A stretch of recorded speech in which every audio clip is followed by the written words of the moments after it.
And speaking of false ego crashing, today in our verse, we're reflecting on a beautiful and challenging teaching of the Srimad Bhagavatam. Oh, It's how hearing about the life and the character of Lord Ram can actually free us from the disease of envy. And envy is a disease like any other disease, right? It's a disease of our consciousness. It's one of the enemies, right? yeah. And when we hear the word envy, it's not just like jealousy, it's a deeper like hostility of the heart, the tendency to carry resentment or ill will towards others. Yeah, I think especially when Prabhupada uses the word envy, he's using it in a more archaic, old English. Yeah, Victorian English type What, of.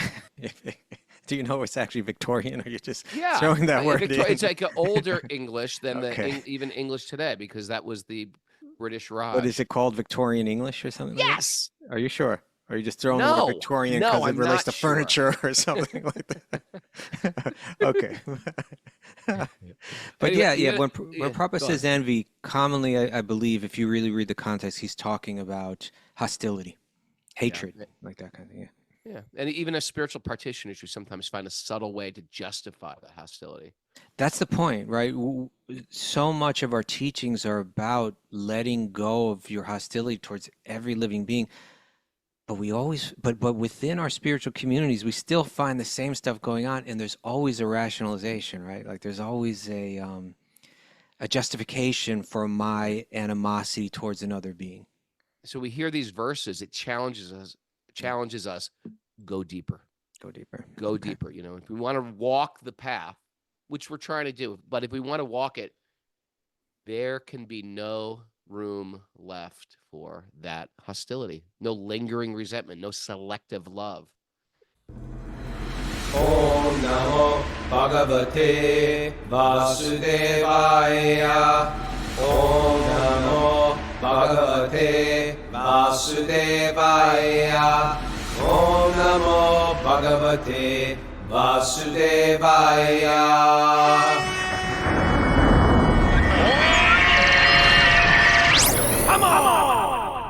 Live from Super Soul Farm, this is Wisdom of the Sages, a daily spiritual podcast with your host, Raghunath, and co-host and senior educator of the Bhakti Center in New York City, Kaustubha Das. It's Wednesday.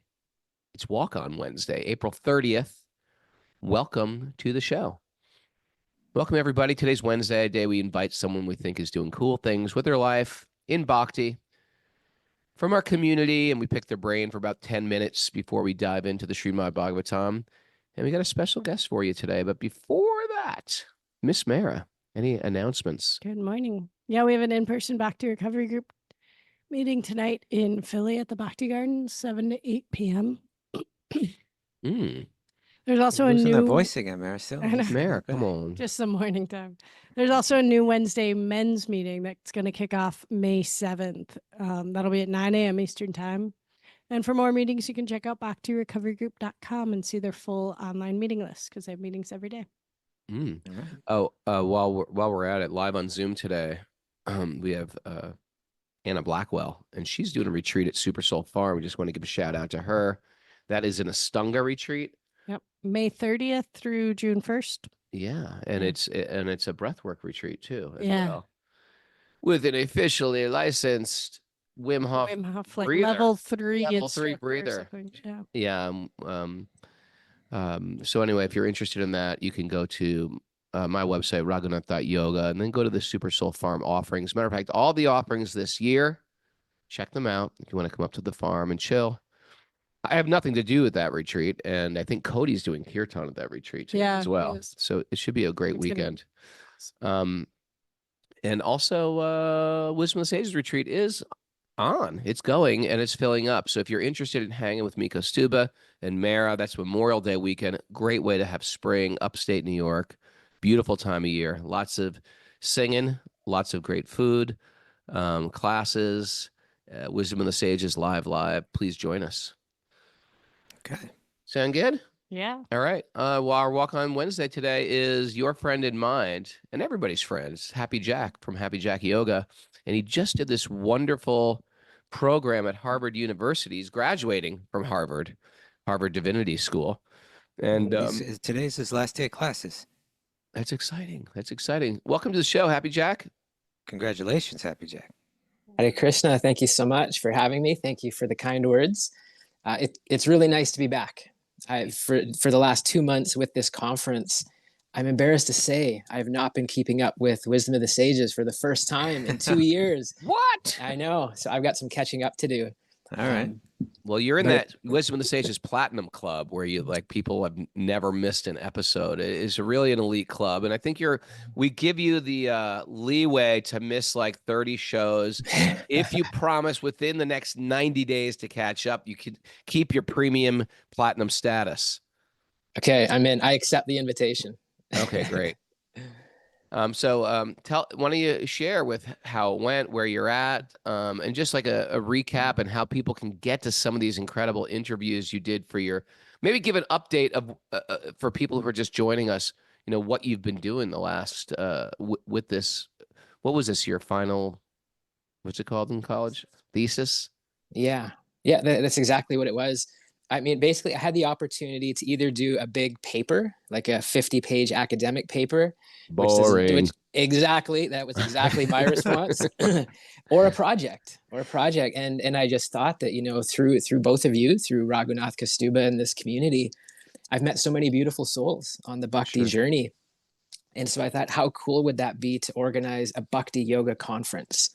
And actually, it started with one that we all look up to, Radhanath Swami, and my academic advisor, Professor Clooney.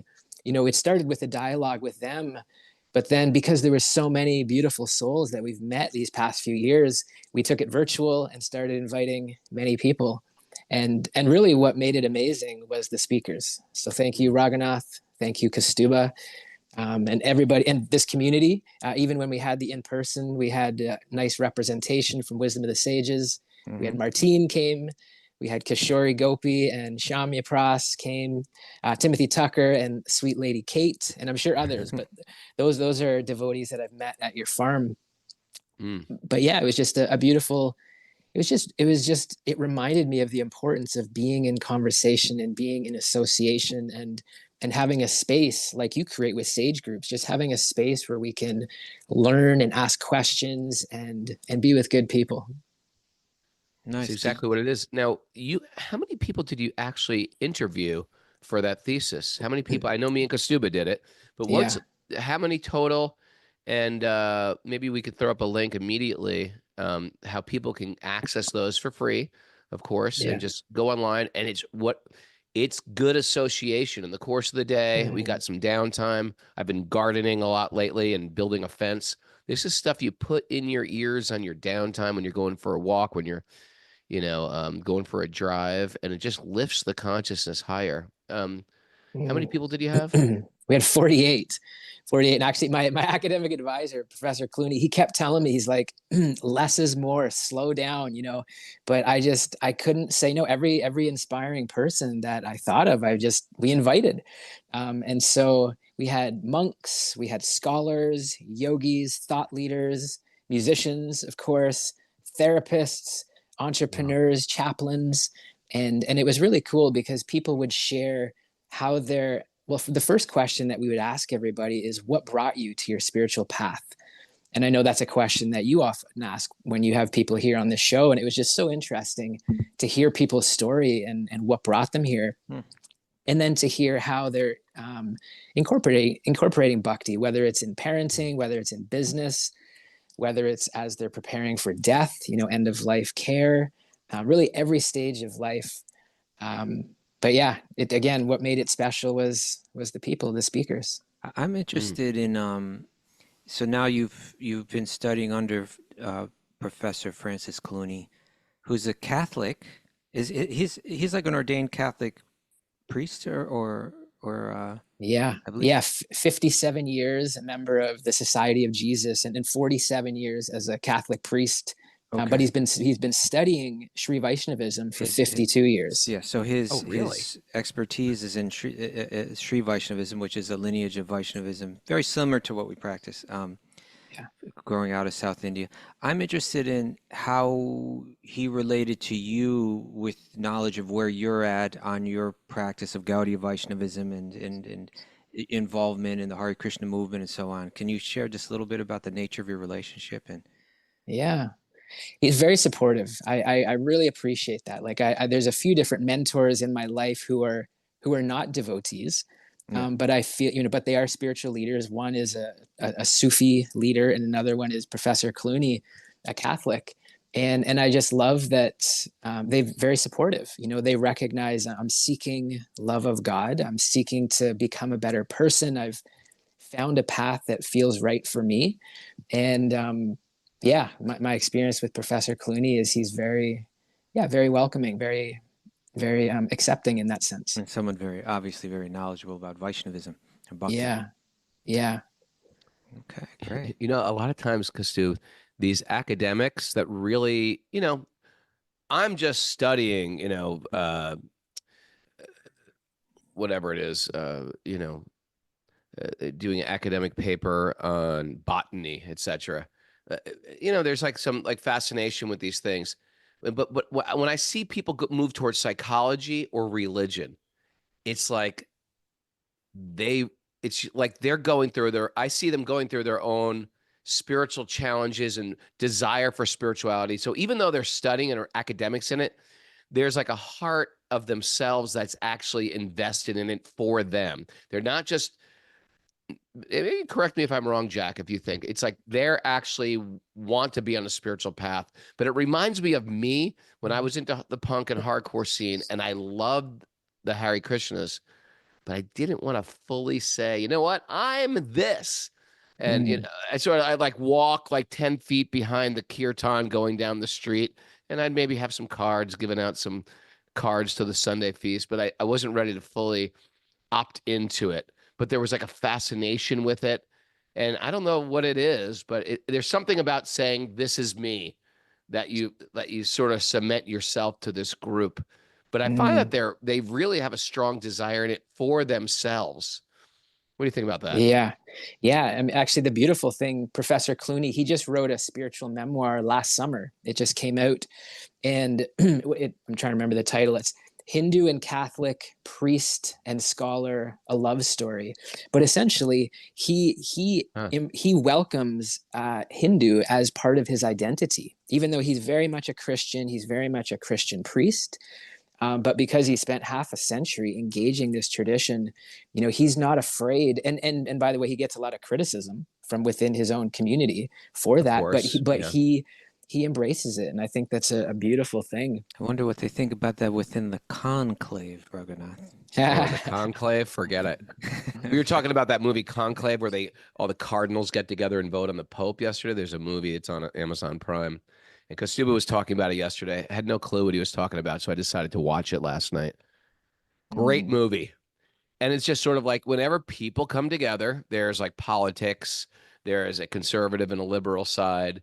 And some of them perhaps would be sort of open to what you're saying, and some would be like, this is complete nonsense. But anyway, it's all... Yeah, I was just thinking, of those 45 presentations or 48 presentations, I'm assuming the last one with Radha Swami and Professor Clooney was an exciting one, and I would like to hear a little bit about that. But also, were any other ones particularly memorable? You don't have to mention ours too. Well, yeah, okay. Come on, Raghunath and Kaustubha. Seriously, we're still getting so much positive feedback. There was on both, and just yesterday, I got a message from somebody saying they've watched Kaustubha's for the third time in a row. They've got it on saved, and they just keep watching that same lecture. And obviously, everybody loves the energy of Raghunath. But I would say of two, and this might be a personal thing, but I know others who agree. And these are two individuals that are also connected to this community. Two people that just really inspire me with their presence is Danya Rico, and also Ganasham. And incredible people. Prabhu. Like there's just something about the way they speak and present themselves, and I just sit there thinking, this is how I want to be when I grow up. Like there's just some quality about them that I really appreciate. Of course, there was many swamis, sannyasis. So they're all amazing. But I guess we all have like a different taste, a different attraction. And actually, I just wanted to say, because Raghunath, you were mentioning how, earlier perhaps in your path, that it took a little bit to embrace it, the different practices. And I don't want to turn this into a Q&A. I know that's not the point, but the one thing that I still find some resistance to is when the devotees here at the Boston Temple, all in their dhoti kurtas, and they grab their microphones and they grab their mridangas and kartals and they head out into Boston Common and just start doing Harinam and distributing books. It's still out of my comfort zone. But there's so much that I have gotten comfortable with. I love the Mangala Arti. I love of course, the practices, the sadhana. But I guess it perhaps comes in stages because there's still a little bit of insecurity around that. The next stage is that someone grabs you and forces you to do it, right, Raghunath? Yeah. Well, no, I think there's also, and I come against this as well, because I have a way I like to present Krishna consciousness, and there's certain ways that people present it that let my hair go on end. Yeah, I get that. That ruffles me, like, no, and then I have to pull back, and it because my excuse me. My practiced, and we're going to talk about this today in class today too. I have a practiced self that I am right and everyone's wrong. That's my practiced state of mind. And when someone's doing something I don't like, it's immediately like they are wrong. Like the idea of going down Harinam, down a busy street in a small town and handing out flyers and handing out Prabhupada's books, that is the opposite of the way I would do everything. I have an approach to how to create a bridge from wherever the person's at to Haribol, let's go to Mayapur. Like I have a plan of how to do that, and it's worked well. But when I see people doing that type of that other conventional type of how to spread the holy name, it gets under my skin a little. Why are they doing like this? Is just, and it forces me to pull back and say, you know what? That's okay. That is okay what they're doing, because everybody is doing it a different way, and it's going to affect people in a different way, and it's going to affect people that maybe I will never affect. And back off, Raghunath, you don't know everything. So it took me a while to get to this point, but it still doesn't mean that I might do what they do also. God sees everybody's heart. That's how I look at it. And if the person's doing it with a good heart, that's okay. That's a home run. Yeah, I appreciate that. And actually, if I think of it, the first time I was given a Bhagavad Gita as it is in 2010 was by a devotee in a dhoti kurta in a park in Calgary. And so if that individual didn't do it, those seeds wouldn't have been planted. But truthfully, I'm embarrassed to say, but like if I'm walking through Harvard campus or downtown Boston, when I see the devotees out there doing it, I actually I avoid them. I avoid them. I get it. Hey, how about AJ Sullivan, who's on the show today? He's at the beach with his family, and the Hare Krishna, and he's into. I don't know if his family's into Krishna consciousness, but the Hare Krishnas came. No, they weren't. That was the whole point. They Harinam on the beach. They didn't even know that he's into it, and then they came right up to him. The whole group. And some of that is for our own ego to penetrate. Like Krishna sends that for our own ego. And I was telling that story. I've told the story before. How I would hang behind the chanting in the street, the Harinam. I'd hang behind, so I'm not quite identified with them. But then there came to a point where I said, you know what? This is me. And I will do not just chanting on the street with them. I will chant with a dhoti, with a kurta, with a shaved head, and sing through the streets. And I'll be okay with it. And I want them to identify me as a Vaishnava. Now, of course, it doesn't take a robe to make yourself a Vaishnava. The clothing, we understand, are really just secondary. But there's something to go out in the public and just say, you know what? I identify this with me. Now, I don't look like a devotee the way I dress right now. And I had this other experience the other day because I went to the Brooklyn Temple. And I hadn't been to the Brooklyn Temple, practically speaking, in 25 years since I lived there in 1995. And so I don't know a lot of the people. I know a few people there. I didn't look like a Hare Krishna. Like I have a beard and a mustache and I wasn't dressed at all like a Hare Krishna. And so I wasn't like wholeheartedly embraced. I wasn't like, turned away either. I was just sort of like walking through, doing my thing, feeling like an outsider. But at the same time, I felt, God, I love Krishna so much. And that's another cool place to be like, we don't have to fit in anywhere to be. And you can develop that in the privacy of your own home. There's no look, there's no outfit, there's no hairdo. The real main thing is, can you come to a place where Krishna is being worshipped, or hear the holy name being worshipped in Boston Commons and be like, Krishna, they're singing Krishna's name, and be attracted to that. And I felt really good and I felt very satisfied with like where I'm at with my love appreciation for Krishna. Oftentimes we get stuck. We want to fit into a group. We want to be accepted or welcome, or find our tribe, or have a similar look to our tribe. So that's another way. And the ego's dealing with all these things, as I find, as we're moving on our journey. So wherever we're at, Krishna is going to make us puncture our ego to get to our real ego. Yeah, I love that. Well, thank you for making me feel welcome. And also I I recognize I probably would benefit from just going and doing it. And maybe it'll be like the New York Rath Yatra, doing it with this community and just putting myself out there and doing it. I think there's a balance of both, honoring my nature and my way of practicing bhakti, but also sometimes challenging that boundary. Thank you. Congratulations, Jack. That's really quite an accomplishment, getting your degree in Harvard University Divinity. And thank you for coming on, and congratulations on that great work. We're going to post the link to all those courses in the description of this podcast, wherever you found it, so people can click on that and tune in. Beautiful. Thank you both so much.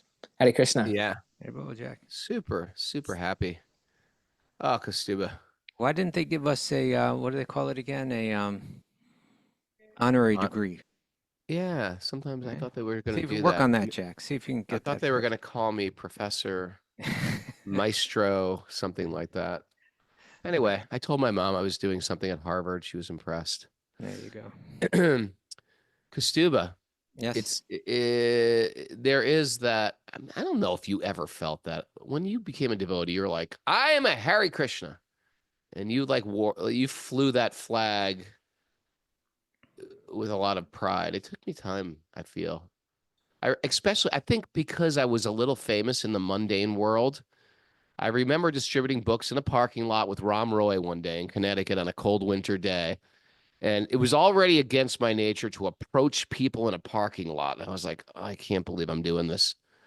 And, no one knew me. I'm just like, here's a book. We're interested in Eastern thought, interested in yoga, philosophy. And then I was doing it one day, and a guy goes, wait a second, you're Ray Capo. And I was just like, oh, God. Oh, God. And it's just like ego crashing. And again, it's like false ego crashing. But it's beautiful. And it's sort of like, it's exactly what I needed. And so I think we get that. And speaking of false ego crashing, today in our verse, we're reflecting on a beautiful and challenging teaching of the Srimad Bhagavatam. Oh. It's how hearing about the life and the character of Lord Rāma can actually free us from the disease of envy. And envy is a disease like any other disease, right? It's a disease of our consciousness. It's one of the enemies, right? Yeah. And when we hear the word envy, it's not just like jealousy. It's a deeper like hostility of the heart, the tendency to carry resentment or ill will towards others. Yeah, I think especially when Prabhupada uses the word envy, he's using it in a more archaic, old English. Victorian English type of. Do you know it's actually Victorian, or you're just throwing that word in? It's like an older English than even English today, because that was the British Raj. What is it called, Victorian English or something? Yes. Like that? Are you sure? Or are you just throwing the word Victorian because it relates to furniture or something like that? Okay. But anyway, when Prabhupada says envy, commonly I believe, if you really read the context, he's talking about hostility, hatred, like that kind of thing. Yeah. Yeah. And even as spiritual practitioners, we sometimes find a subtle way to justify the hostility. That's the point, right? So much of our teachings are about letting go of your hostility towards every living being. But we always, but within our spiritual communities, we still find the same stuff going on, and there's always a rationalization, right? Like there's always a justification for my animosity towards another being. So we hear these verses, it challenges us, go deeper. Go deeper. Go Okay. deeper. If we want to walk the path, which we're trying to do, but if we want to walk it, there can be no room left for that hostility, no lingering resentment, no selective love. That's a powerful statement, Raghunath. No selective love, right? In other words, if we go, this is really important, because if we just like we're talking conclave and Jesus, and like that film had a lot to do with men who had risen to the highest positions in their church, struggling desperately to actually embody the mood of Jesus. Right. And so, it shows the difficulties of trying to be spiritual in this world, what to speak of when you're trying to do it within an institution. But if you look at the teachings of Jesus, or if you look at the teachings of Sri Chaitanya, or, you're going to find this idea of God's love for every living being. And as people trying to emulate that, in other words, our spiritual path means when we see reality, we see the truth of every living being, and our heart becomes aligned with the heart of God, which has a love for every living being. We think of love as select. I love this person. I love my family.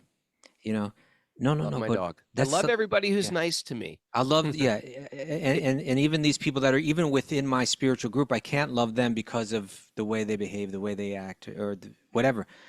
That love it can't be selective. It has to come to the point where we actually feel love for every living being. We actually wish well and care for every living being, not selective. That's a great phrase, huh? No selective love. No selective love. The more we hear about Ram, and this is it, the more we hear about Rama, Lord Ram, his nobility, compassion, his dignity, even towards his enemies, the more our own hearts are reshaped, recalibrated.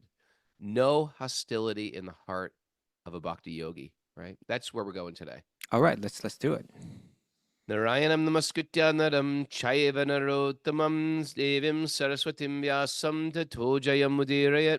Before reciting the Srimad Bhagavatam, which is our very means of conquest, one should offer respectful obeisances to the Supreme Lord Narayan, unto Narayan Rishi, the supermost human being, unto Mother Saraswati, the goddess of learning, and to Srila Vyasadeva, the author.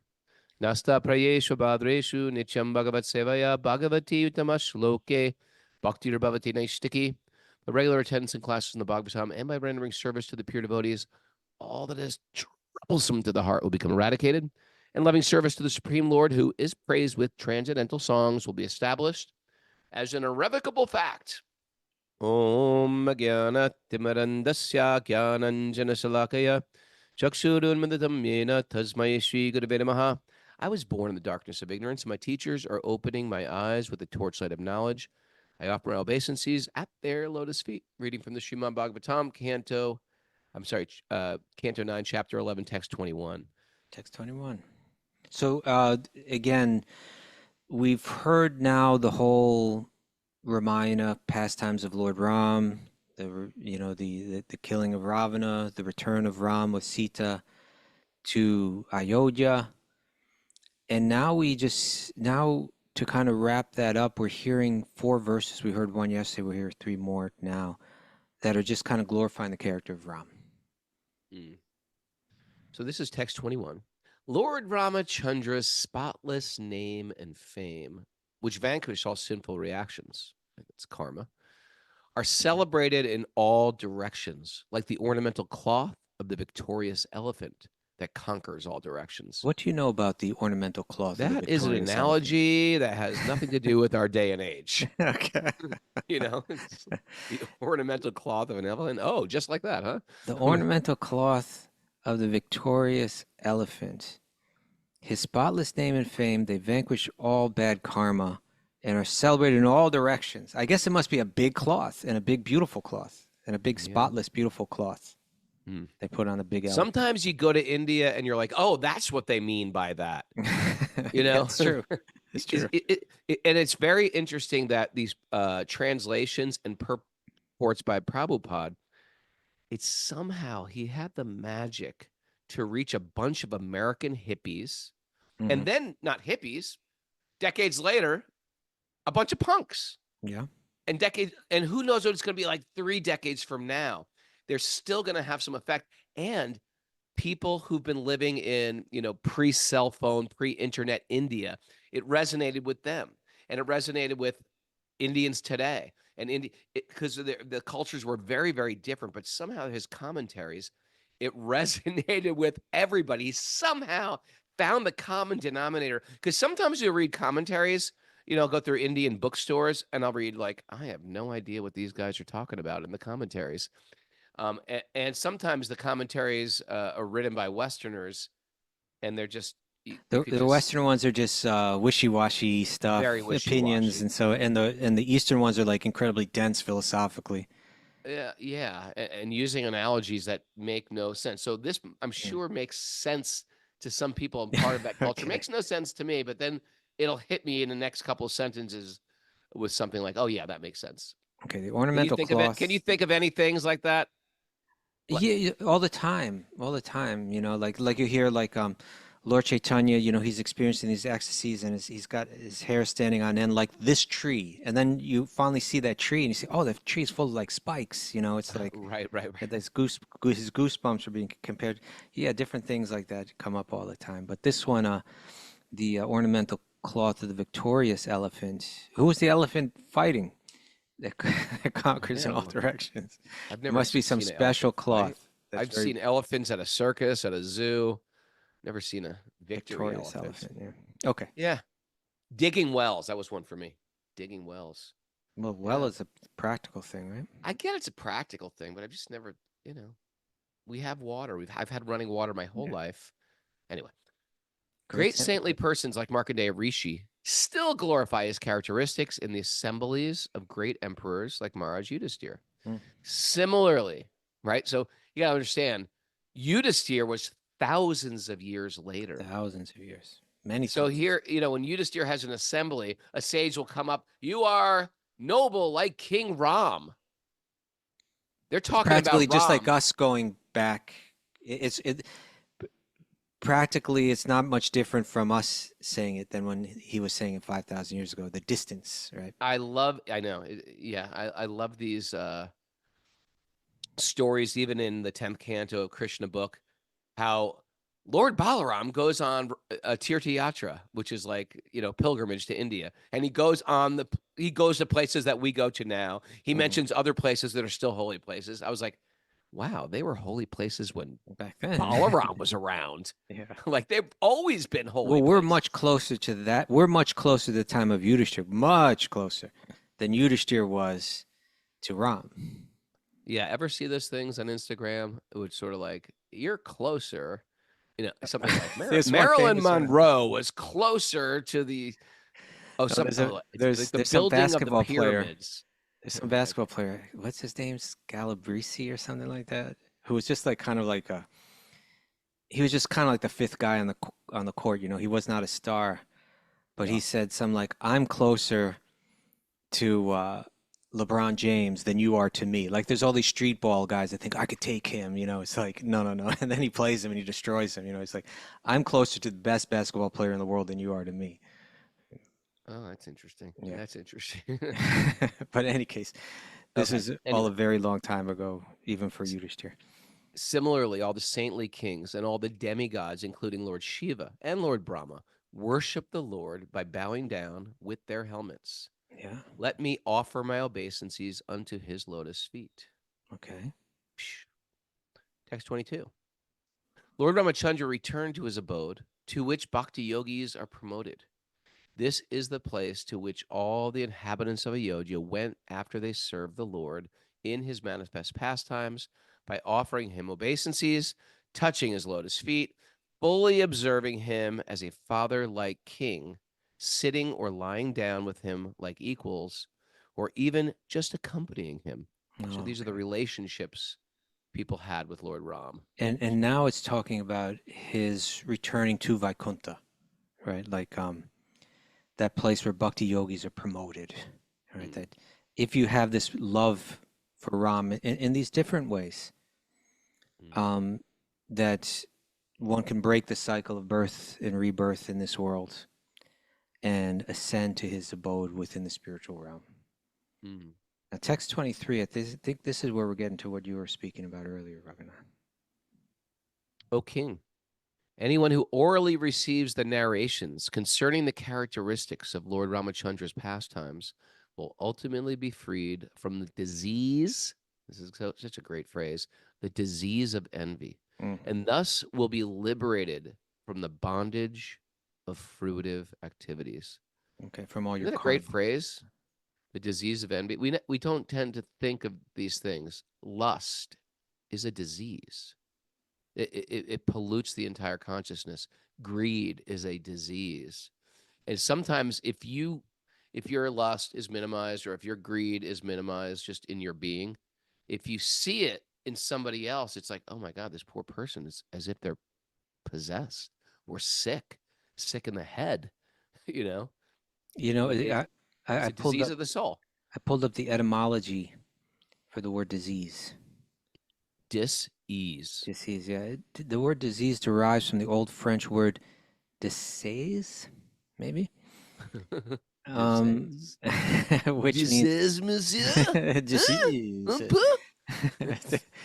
which means discomfort or lack of ease. Dis, a prefix Dis. indicating negation or lack, and ease, from the Latin word adare, meaning Comfort. to be at ease. Therefore, dis-ease literally translates to a lack of ease or discomfort. Mm. It was first used in the 14th century to describe a physical or mental illness. So it's a fact that if we have this disease of envy, and again here, let's when we hear the word envy, let's speak. You know, generally when we say envy, we think I want something that someone else has. But especially when Prabhupada's using it, we can understand it as hostility towards another living being. Mm. So that's a disease. That makes us uncomfortable. That makes us. That's what makes us never feel right in this world. You know, Sure. never satisfied. Always in a state of dis-ease. I mean, if anyone's ever got a message, an ill, it's just some combative text message from, let's say, an ex, or Okay. let's say anybody. A combative text Someone message from is the just like, hardcore world. or someone from the hardcore world, or some a comment that's just so unsavory. It stays in your heart, and you start to think of retaliation. Yeah.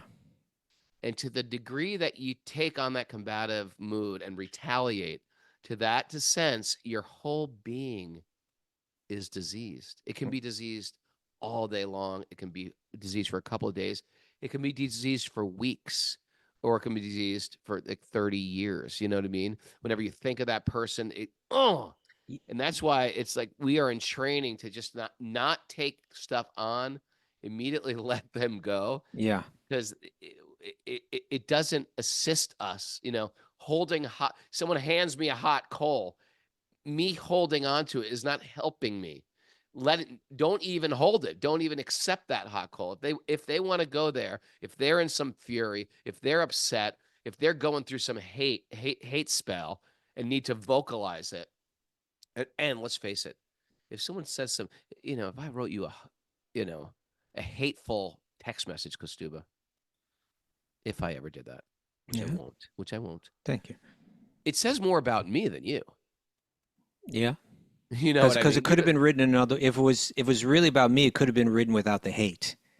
Right. In other words, Yeah. if I'm doing something wrong, then you could have written it in such a way where you explain that without the hate. But if there's hate in it, then it's saying more about you than it is about me. Yeah. And of course, if you hate somebody, I say this a lot. If you really hate somebody, you will never see any good in what they do as well. When you Well, really start practicing hate, You see this in the political world all the time. People practice, they become black belts at hating the other political party. And therefore, even if the political party is doing something good, you will never see it because you hate. You're filled with hate. And they talk about rationalization. They're ready. They're quite accustomed to even lying or really twisting the truth because they feel it's justified, because they feel the other side is so wrong and so bad and in this way they both become corrupted, and in the end it's just like two super corrupt entities. It's horrible. It's so horrible. You just cannot even give the news an inch nowadays because it's just so hateful. But you used a phrase earlier where you said there's no there's no hostility in the heart of the yogi, right? There's no hostility in the heart of the bhakti yogi. And I like this characterizing hostility, hatred, as a disease, because it's something, like as I'm growing older as a bhakti yogi, I'm trying to improve in this. And the way that you improve is you don't give it any room to grow, right? In other words, just like something like mold, or something like a disease, these are things that you have to as soon as you see the first manifestation of it, you have to immediately address it or it grows.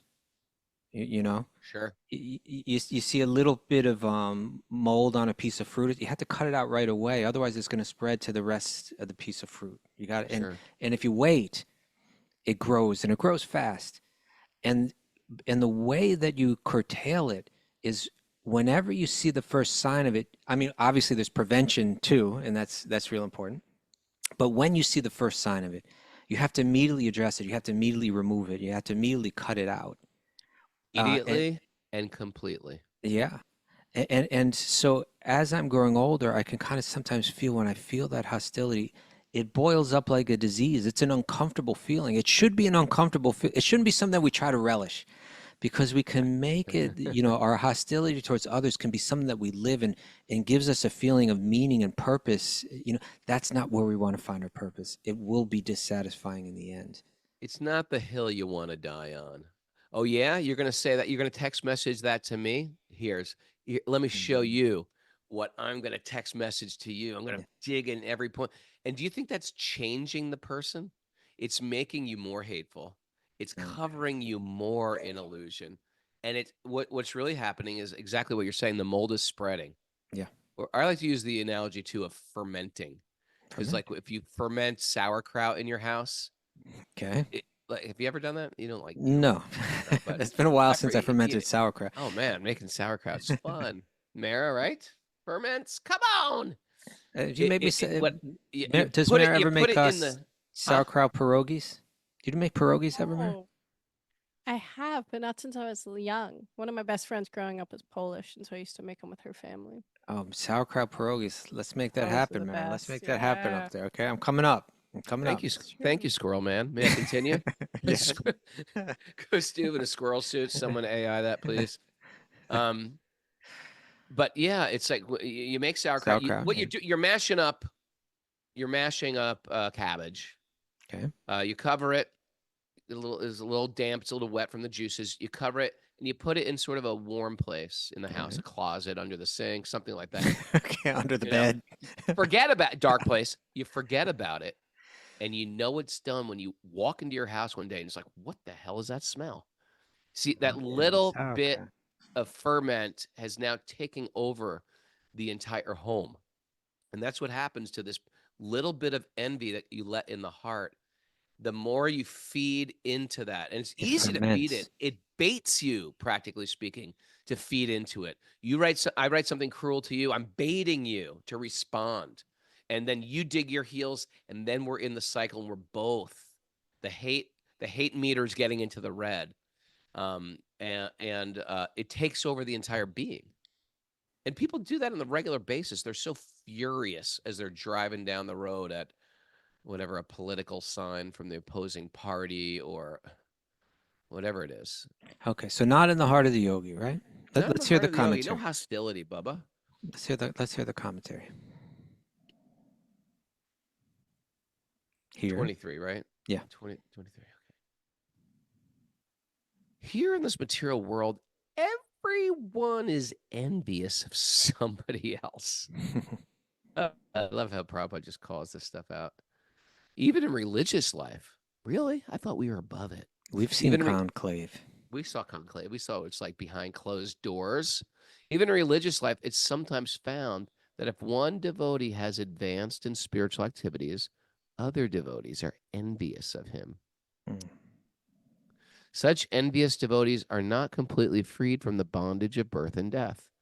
As long as one is not completely free from the cause of birth and death, one cannot enter the Sanatan Dham, right? The eternal home, right? Dham. Yeah.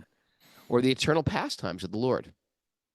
One becomes That's big right there, right? In other words, yeah. we were talking yesterday about what was our theme yesterday? It had to do with I slipped in my mind. What was the title yesterday? You remember, Mara? Mara knows these things. But I remember we were talking about learning, like kind of getting. Oh, it had to do with divine Leela and play, right? Yeah. And the idea is, like the spiritual realm is a realm of divine Leela, of play, of loving play. And we're kind of in the material world having forgotten how to play nice, that this world is to help us learn how to play nice again. So when Prabhupada writes, as long as one is not completely free from the cause of birth and death, which here he's identifying as this enviousness or this hostility towards others, then we cannot enter into the Sanatan Dham. We can't enter into the eternal Leela, and into the spiritual realm. We have to remain in the Groundhog Day of taking birth again and trying to learn the lesson again about how to play nice, how to not feel hostility towards, until the heart is free from any hostility towards other living beings. We stay trapped in this world. So we need to let it go, and we'll justify it. Even within spiritual circles, we find ways to justify it, right? Yeah. Even like what you were talking about earlier today, like, some devotees present bhakti in this way that it just really doesn't, I can't relate to it. It's all right that you can't relate to it. That's fine. Doesn't mean they're wrong and you're right. It doesn't mean we should condemn the way they do it. Even if it is something wrong with it, even necessarily, right? It's like, even you can help correct that if you think that that's your role, but when there's hostility in it, right? And then we justify that hostility by saying, no, what they're doing is so wrong, it's ruining everything. And then the hostility becomes revealed, so until we let that go, we stay trapped in this world. We still have lessons to learn. There's a great passage in the Chaitanya Charitamrita that it's a hellish mindset when you hear advanced devotees bickering over a topic that we should never pick a side. Right. You know what I'm talking about? Yeah. You should never choose a side. It might be like, yeah, I agree with this person. That person's completely wrong. They say it's an offense to choose a side. There can be different ways. Because what are they actually arguing about? Different ways of serving. They want to serve in different ways. Right. And it's actually none of our business. You know what I mean? Let them serve the way they want to serve. I'll serve the way I want to serve. If it comes together, that's great. If not, Krishna, that's okay too. And Krishna sees the service, truthfully. He sees the mood that the service is done with. And we can't judge that mood. We have no idea what it's like. We have no idea what Krishna sees there. Because sometimes I'll do things that it seems like maybe something I do appears very whimsical, but there's a very interesting intention behind it. You know what I mean? And it's just not visible, but the intention was good. Krishna knows the intention of the devotees. Okay. And we don't. And therefore, we don't come off condemning. We don't come off blaming. We don't come off, what a fool. It's problematic for our own spiritual life. And soon we can look at that as, this is for me. This is happening for me, to see if I can zoom out, grow up, and get rid of I know everything all the time. Yeah. Which is a curse. That's a curse in the material world. It's a curse. One becomes envious because of being influenced by the designations of the body. But the liberated devotee has nothing to do with the body. And therefore, he's completely on the transcendental platform. A devotee is never envious of anyone, even his enemy. There you go. Like someone may present themselves as an enemy to the devotee. Right. The devotee has no hostility. Right. Like the Maharaj Yudhisthira is Mara. Yep. Jata Ajata Satru. Shatru. Right. He has no enemies. Yeah. Doesn't mean people may not like it, right? Even they killed Christ. Christ had no enemies, right? But Yeah. they decided to kill him anyway because He didn't see them as enemies. He They didn't saw see him them as as enemies. They saw him as an enemy. Yeah. So this is the quality of a devotee. Okay. What harm can the so-called enemy do? Thus, a devotee is Hold it. confident. No. You skipped a Did I little miss a bit. great line? A Because devotee is never envious of anyone, even his enemy, because the devotee knows that the Lord is the supreme protector. He thinks, what harm can the so-called enemy do? Right? What are you trying to do? Hurt my ego? My ego needs to be hurt. Right? Yeah, you're right. Thus, the devotee is confident about his protection. The Lord says, "Yayatamam padyante tangs tataiva bhajam yaham." According to the proportion of one's surrender to me, I respond accordingly. A devotee must therefore be completely free from envy, especially of other devotees. To envy other devotees is a great offense, a Vaishnava aparad.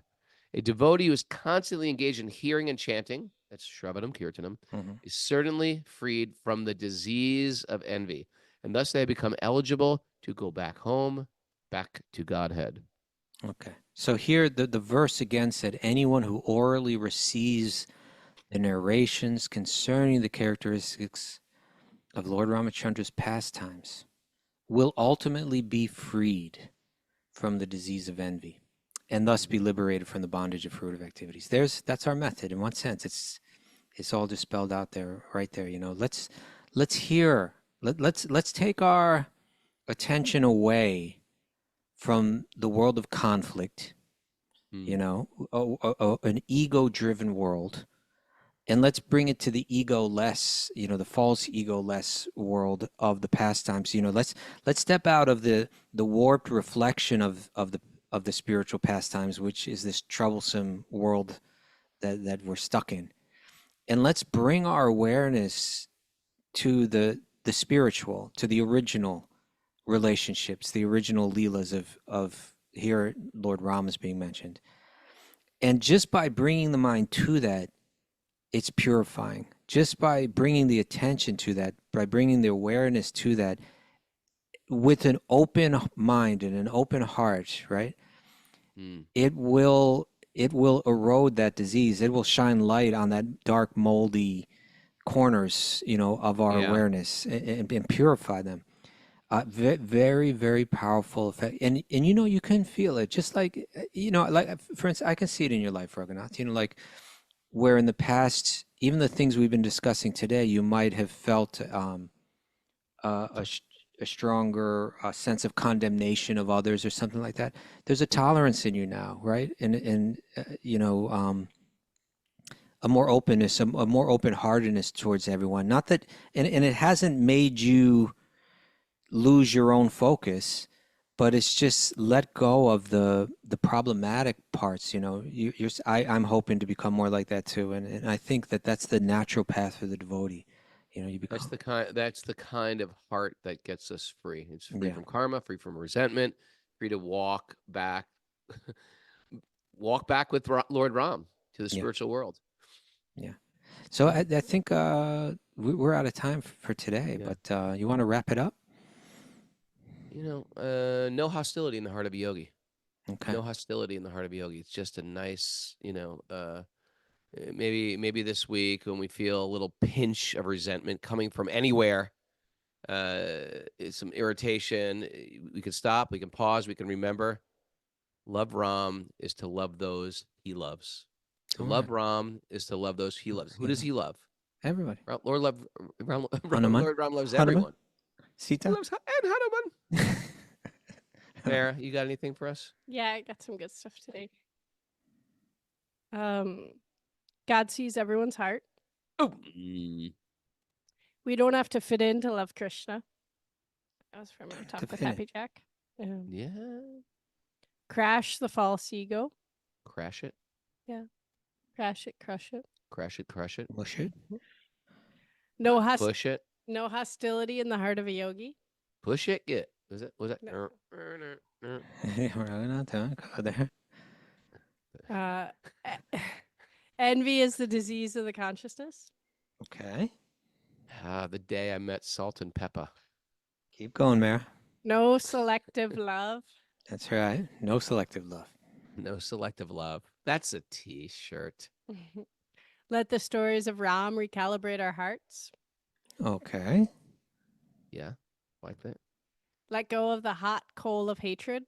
Drop it like it's hot. Drop it like it's hot. Don't give hostility or disease any room to grow. No room, Like no it. corner, no dark corner. No Moldy. dark corner. Spray the 409 of love, Godhead, on the mold. The mold of your consciousness. Mara Which- likes that 409, Joe. We're trapped in this Groundhog Day until we uproot our envy. Yep. Mhm. Zoom out and grow up. Okay. You got a lot like of them that. today, Mara. Mara. Zoom. To love Ram is to love everyone. Oh, that's Mm. nice. And Yeah. don't feed and ferment the envy. Okay. Like the sauerkraut. Yeah, no sauerkraut in the consciousness, people. Come on. Thanks for joining us this morning. Beautiful day today. It's going to be a great day. It's in the air. And, yep, make sure you check out that Ashtanga retreat, Ashtanga and breathwork with Emma and Anna. And that is, matter of fact, all the retreats this summer, check out my website, Raghunath.yoga, and look up /SSF. Those are all the Super Soul Farm retreats, especially Wisdom of the Sages retreat happening right away. That's happening Memorial Day weekend. Excited to see everybody here. A lot of flowers. It's getting beautiful upstate right now. And nice time to break bread together, sing together, study together, dance together, all the good stuff. A beautiful environment with beautiful people.